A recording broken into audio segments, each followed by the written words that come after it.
My wife cheated with my best friend, so I exposed them in the most satisfying way possible. I never imagined I'd be the guy sharing his heartbreak online. I always thought I had life figured out. Good job, beautiful wife, loyal friends. The kind of life people envy on social media. But all of that turned to ash in the span of a few months. And the worst part? The two people I trusted most were the ones who twisted the knife. Let me take you back to the beginning. My name's Ethan. I'm 34 now, but this story started when I was 31. I had been married to my wife, Hannah, for 5 years at that point. We'd been together since college. She was my first real love, brilliant, funny, sarcastic in the best way.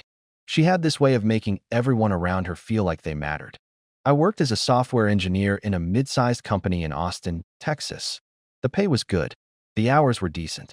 Life was smooth. I wasn't rich, but we lived in a nice 2-bedroom condo and drove decent cars. We went on vacations, had game nights with friends, and spent Sundays binge-watching true crime documentaries. And then there was Adam, my best friend since middle school. We'd grown up together, been through everything from broken bones to broken hearts. He was the best man at my wedding. We had matching tattoos from a drunken Vegas trip. That kind of bond. He worked in advertising, a bit of a smooth talker, always the life of the party. It was the three of us most of the time, me, Hannah, and Adam. He was single and always joked that Hannah set the bar too high for other women. We laughed about it. I never thought anything of it. But looking back now, maybe I should have paid more attention. The first red flag was subtle. Hannah started going out more, girls' nights, yoga classes, and weekend brunches that lasted hours. At first, I was supportive. I mean, she deserves her space too, right? But soon, she became distant. She'd come home later and later. She'd smile less. She started snapping at small things, like me forgetting to unload the dishwasher or buying the wrong brand of peanut butter. At first, I blamed work stress. She was managing a big marketing project at her firm and pulling long hours. I thought maybe I wasn't being supportive enough. Then I noticed something strange, her phone habits. She started hiding her screen when I walked in the room. She had a password now. She never used to. One night, I woke up around 2 a.m. and she wasn't in bed. I found her in the living room, curled up on the couch, texting. She jumped when she saw me. "Couldn't sleep," she said. "Didn't want to wake you." I nodded, kissed her forehead, and walked back to bed. But I didn't sleep either. The moment everything changed was a random Tuesday. Adam was supposed to help me move some furniture, just a guy thing. He texted me that morning saying something came up and he couldn't make it. No big deal. Except, I decided to grab lunch near Hannah's office that day. I parked across the street from her building, walking distance from a small deli we liked. As I sat at a red light, I glanced up and saw them. Hannah and Adam, walking side by side, laughing. He touched her arm. She leaned into him. It wasn't the gestures of two friends. It was something else. Something intimate. They didn't see me. I didn't honk. Didn't confront them. I just drove away, hands shaking on the steering wheel. I felt sick. I got home and sat on the couch for hours, staring at the blank TV screen. Everything in me wanted to believe it was innocent. Maybe they bumped into each other. Maybe I was overreacting. But my gut had other plans. Chapter 4. Becoming a detective. For 2 weeks, I said nothing. I acted normal. But inside, I was spiraling. I started paying attention, really paying attention. I checked our shared laptop's browsing history. Nothing. She was too smart for that. So I bought a cheap phone off Craigslist and installed a voice-activated recording app. I hid it under the passenger seat of her car. I didn't want to do it, but I had to know. The first 2 days, nothing. Just her singing along to the radio. But the third day, I heard his voice. Clear as day. "Missed you," Adam said. "I missed you more," she replied. My world cracked. I felt like I was underwater, suffocating, as I listened to their conversation. Jokes, flirting, and then silence, and then the sounds.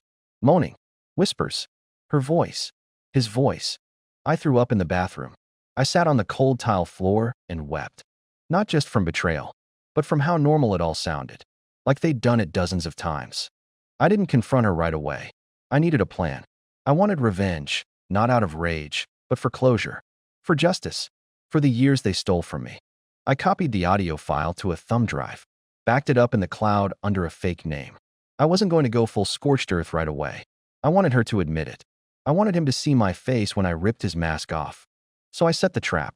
That Saturday, I invited Adam over for a guy's night. Beer, wings, college football. I was smiling, laughing, playing dumb. At halftime, I asked him casually, "You ever think about settling down? Finding someone like Hannah?" He grinned. "Man, Hannah's one of a kind. You're lucky." I leaned in and said, "I know you two have been seeing each other behind my back." He froze, blinked. "What?" I pulled out my phone and hit play.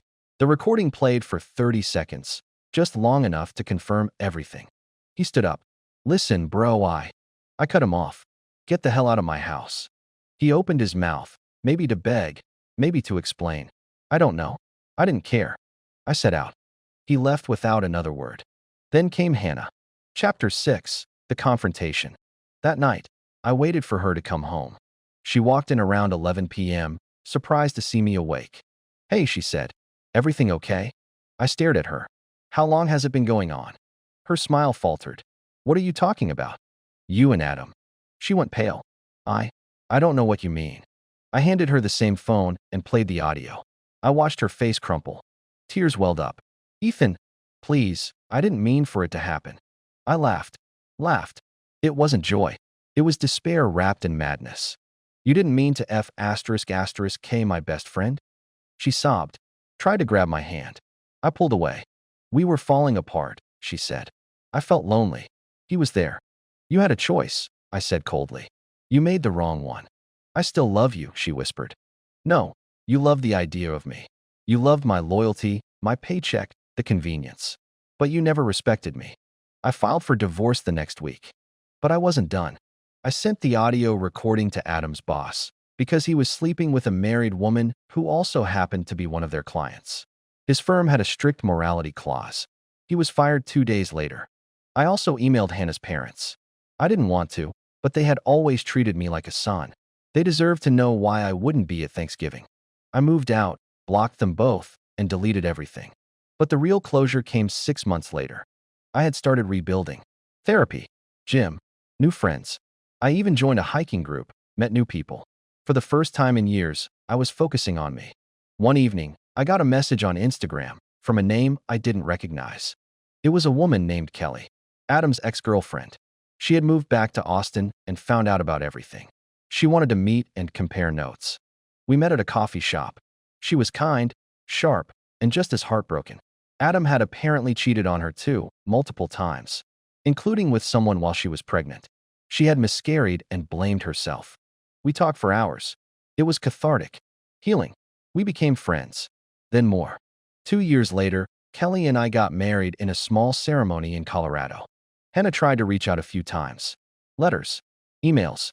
I never responded. Some ghosts are better left behind. I'm not telling this story to get sympathy or to say, "Look how I won." This wasn't a victory. It was a rebirth. I learned the people you trust the most can hurt you the deepest. But I also learned that pain doesn't define you. How you respond does. I didn't burn everything down. I didn't scream in public or throw punches. I let the truth speak for itself. If you're going through something like this, know that you're not alone. It feels like the world is ending, but it's really just shifting. One door closed, but another opened. One filled with honesty, loyalty, and real love. And that was the most satisfying revenge of all.